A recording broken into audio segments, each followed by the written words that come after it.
Moi, il y a un truc qui m'a fait halluciner, c'est la réaction des droitards aux exactions de la police et tout pendant les manifestations.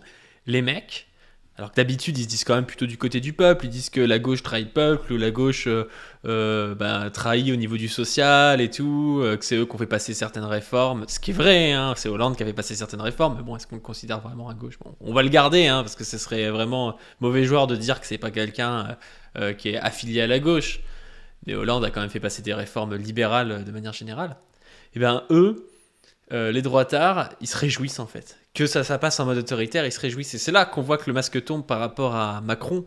C'est qu'en fait, les droitards, c'est des libéraux autoritaires et Macron, il devient libéral autoritaire. Et qu'en fait, le mec qui était dans sa chambre en train de rager en mode ouais, j'aurais bien aimé Zemmour, bah, il voit que Macron, il devient Zemmour. Et bah, en fait, ce qu'on leur disait depuis le début, c'est-à-dire que c'était un peu les deux faces de la même pièce, c'est les deux visages de la bourgeoisie un peu plus progressiste et puis la bourgeoisie réactionnaire. C'est vrai, quoi.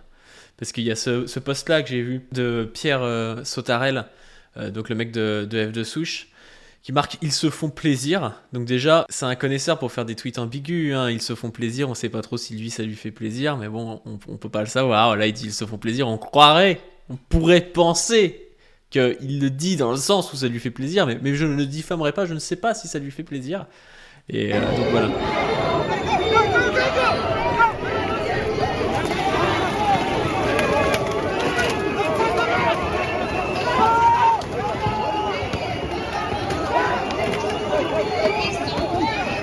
Donc là, en fait, c'est le peuple qui vient manifester parce qu'il est contre une réforme qui n'a pas lieu d'être, parce qu'elle n'est pas obligatoire sur le plan économique, elle est purement idéologique, et bah, les mecs, ils viennent, ils fracassent des gars au sol et tout.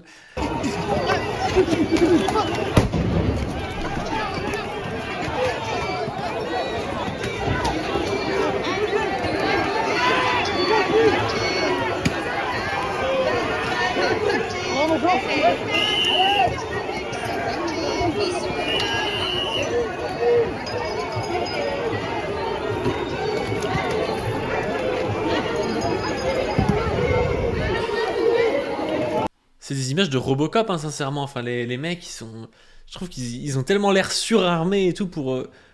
Est-ce que cette meuf-là, elle pose des problèmes? C'était vraiment quelque chose de dangereux, quoi. Enfin, ça fait mal au cœur, hein.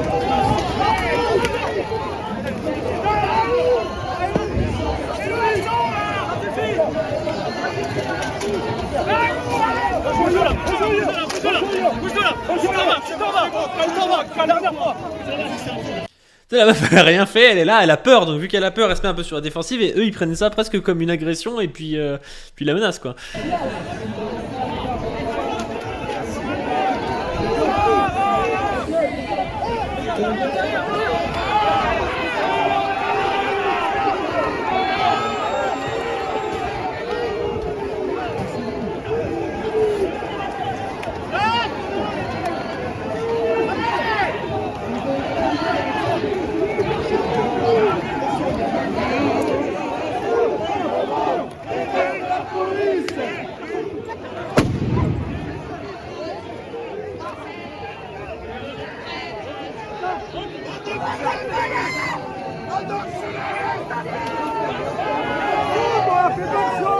Putain, là, il traîne le mec et tout, la peau à même le sol. Et il représentait un vrai danger, je pense, ce gars-là. Il représentait un danger pour la République et pour les valeurs républicaines et notre démocratie.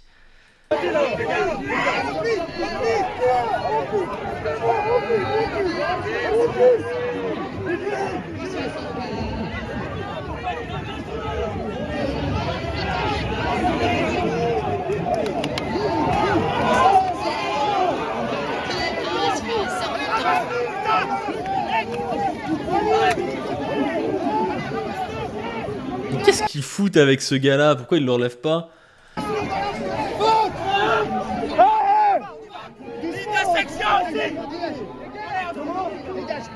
Et il y a eu un tournant quand même depuis les Gilets jaunes, parce que ça, là, on le voyait pas avant. Les manifestants ont manifesté tranquillement dans des manifestations encadrées et tout pendant 40 ans. Je parle des manifestants du camp social, machin et tout. Et cette violence était quand même réservée beaucoup aux manifestations antiracistes, aux banlieues, aux choses comme ça. Et puis à partir des Gilets jaunes, quand le pouvoir a pris peur, là, il a commencé déjà à faire des grosses commandes d'armement, enfin d'armement, de trucs de maintien de l'ordre, entre guillemets. Et ils ont commencé vraiment à tirer à vue, avec les LBD, à balancer des grenades. Il y a eu des mains qui ont été pétées. Et il y a une vraie volonté de faire peur aussi, parce que c'est vrai que quand tu vois des gars qui se font enlever leur œil, inconsciemment ou même consciemment, tu te dis ouais, c'est peut-être pas top d'y aller, quoi. Donc ce qui me fait halluciner, c'est que quand ça se passe au Venezuela, on nous explique que le pays est terminado finito pipo, que c'est une dictature et tout, et en fait ça se passe sous nos yeux, quoi. Pardon. Je pars. Excuse-moi, pardon.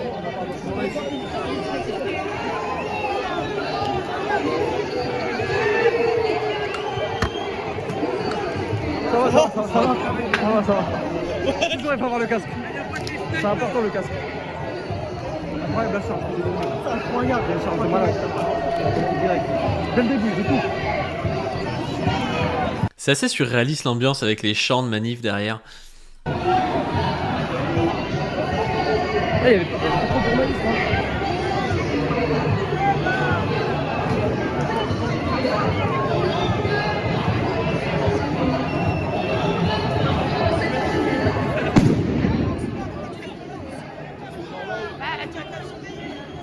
Ils ont tellement pris peur, eux deux, ils étaient là avec le sourire, ils ont entendu une putain de grenade. Ouais, mais le truc en plus, c'est que tant que la police, elle sera opposée en plus à la population, ça sera quasiment impossible de te dire quoi que ce soit, quoi. Ça va être très très très compliqué, parce que là, il y a des manifestations qui sont records et Macron ne flanche pas, c'est-à-dire qu'il entend que la violence ou la peur de quelque chose. Et il n'a pas peur tant qu'il y a la police qui le protège, quoi.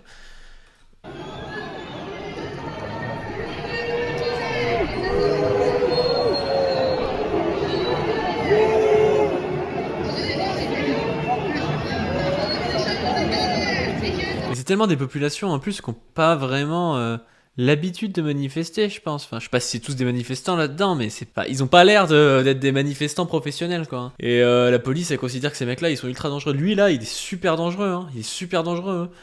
Putain, Ali, il est là, ce bâtard. Putain de...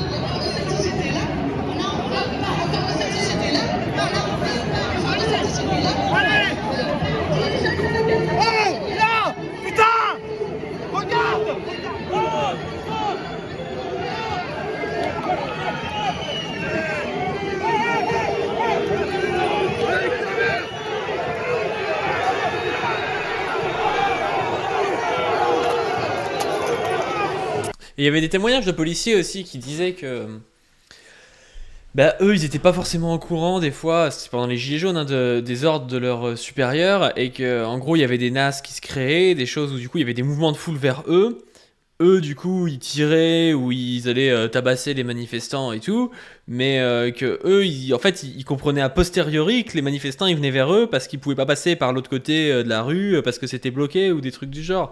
Donc il y a toute une dynamique aussi institutionnelle qui fait que les flics, en fait, c'est pas des mauvais gars en particulier en soi, quoi. Ils veulent sûrement bien faire leur travail et tout, mais entre l'institution, le fait qu'aussi il y ait de plus en plus une radicalisation politique de ces gens-là, vers l'extrême droite, hein. Et le fait que des fois il y a des choses qui se passent un peu plus haut où on leur dit pas et eux ils se retrouvent tels quels avec une visibilité où ils voient pas à 20 mètres et des gars qui vont vers eux, ça fait qu'il y a de la violence réellement dans la police, quoi, envers les manifestants, quoi.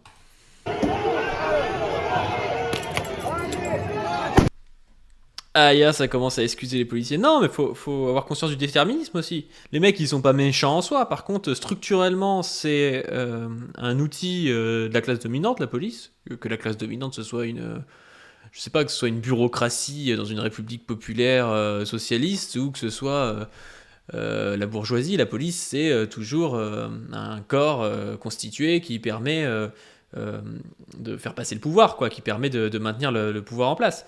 Mais en plus de ça, les mecs, ils peuvent être aussi bons qu'ils le veulent. Des fois, ils ont une pression à la fois hiérarchique, à la fois politique, parce que je vous dis, il y a une politisation. Je crois qu'il y a 45% des flics qui votent Marine Le Pen. Enfin, voilà, c'est pas rien. Et donc qui fait que sûrement les gars qui sont un peu progressistes là-dedans ont tendance à se barrer ou tendance à s'écarter et de laisser les gars qui sont un peu des brutes, un peu fachos et tout dans le truc. Et en plus de ça, des fois on leur dit pas forcément ce qui se passe et du coup ils ont des stress, ils ont des choses qui font qu'ils vont devenir plus violents quoi. Donc il faut quand même avoir conscience de ça. Et du coup les commentaires là c'est la folie je trouve. Donc lui il met ils se font plaisir. Donc déjà, on comprend pas trop si le gars de F de souche, il est pour que les flics tabassent les manifestants. Et les commentaires là-dessous, c'est « Et ils ont bien raison, soutien aux forces de l'ordre.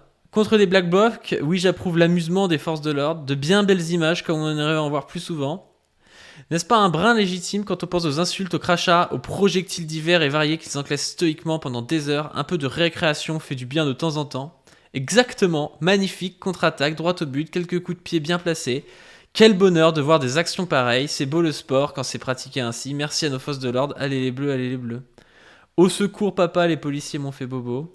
Et ça me fait plaisir. Alors c'est qui ce gars-là? Il est certifié en plus. Média, ancien journaliste à BFM TV, comme par hasard. Comme par hasard. Et à nous aussi, j'aime quand les antifascistes se font marbrer. Il y a des images comme ça qui vous rendent le sourire. Enfin bref, vous avez vu tout ça quand même, c'est un peu bizarre hein, que les droitards comme ça, ils aiment que le peuple se fasse tabasser quand il se bat pour ses droits sociaux. Je trouve ça assez étonnant. Moi je pensais que c'était vraiment le camp du peuple et le camp du social, l'extrême droite. Vraiment je suis déçu. Je suis vraiment déçu de l'extrême droite. C'est bien d'interroger les hétérodoxes de leur proposition, mais enfin bon la réalité c'est qu'ils ne pèsent rien dans ce milieu. Les flics de gauche c'est combien de personnes? Mais oui mais c'est de moins en moins en plus, c'est un peu le problème. C'est souvent le reproche qu'on fait à la gauche, c'est-à-dire qu'il y a des gars qui vont vous dire qu'un policier, enfin que tous les policiers c'est des connards. Bah en soi non, tu peux avoir des individus qui sont très bien, c'est pas le souci. Par contre structurellement, tendanciellement, c'est de pire en pire. Et en plus de ça, il y a des dynamiques qui font que les mecs ils vont se comporter comme des connards. C'est la réalité. Mais ça veut pas dire que si ton tonton est policier, il est méchant. Tonton est peut-être gentil. Non, faut arrêter de dire not all cops, c'est absolument tous des merdes. Ça dépend, je pense que structurellement, ce que tu dis, c'est assez vrai. C'est-à-dire que structurellement, les mecs tendent vers ça, mais après, souvent on nous fait ce reproche-là, et c'est vrai, c'est comme dans une classe sociale, je sais pas, les bourgeois. Donc, de manière générale, structurellement, ils ont tendanciellement une position réactionnaire. Ça veut pas dire que tous les bourgeois sont mauvais. Pareil pour les flics. Les flics, ils ont quand même une vocation pour l'ordre. Quand ils entrent dans la police, c'est pas un métier anodin quand tu choisis comme ça. Oui, c'est sûr. Mais après, l'ordre... Encore une fois, l'ordre, je suis pas sûr que ce soit politisé en soi. C'est-à-dire qu'on entend souvent l'ordre dans le sens ordre actuel, et donc c'est quelque chose de conservateur, mais c'est pas forcément... Ça n'a pas forcément de valeur derrière ça, l'ordre. Vous pouvez avoir un ordre qui est un ordre progressiste. Je veux dire, c'est... dans la commune de Paris, je pense qu'il y avait un maintien de l'ordre. Il y avait une armée, enfin voilà, c'était pas forcément un truc ultra réactionnaire. Après, voilà, qu'est-ce qu'on met derrière ça? C'est encore une fois, des fois les valeurs elles sont un peu vides et il faut voir ce qu'on met derrière.